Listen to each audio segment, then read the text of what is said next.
Happy Sunday. I hope you can hear me over my Cricut machine. I'm trying to get some orders completed. So I promised you that I was diving into the medical examiner's report, and I'm not lying. I have a couple of people helping me dive into that further because I'm not a nurse. I have worked in case management, and I am familiar with some of these documents, etc., solely based on that. But I have people who are willing to help me do some research, and I'm going to let them. And for any of you who are, I appreciate you more than you know. So here is the first thing. I want to kind of explain this to you, what I'm looking at.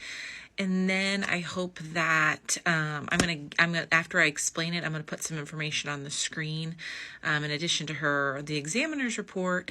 And essentially what I want you to take from this is that these things and the way the medical examiner reported tell us or could lead us to a lot of questions, okay?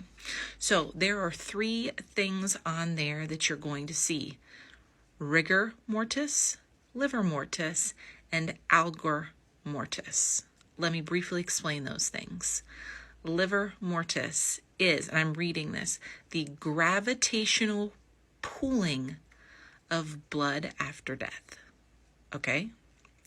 Rigor mortis relates to the contraction of muscles after death.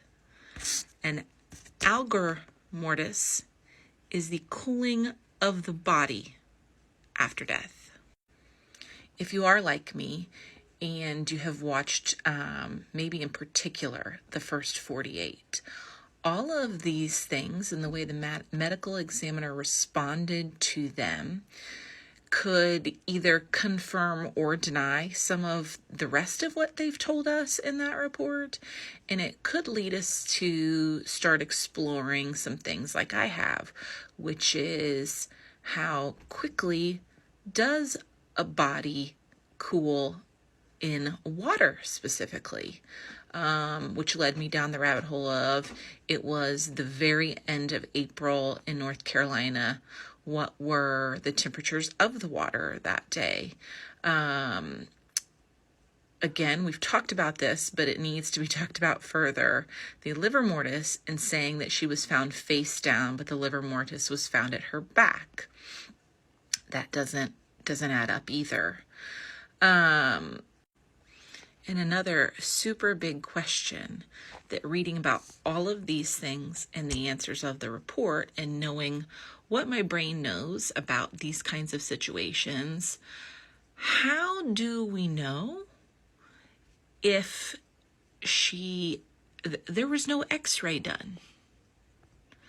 So shouldn't any person found in the water have had an x-ray done to see if there was water in their lungs?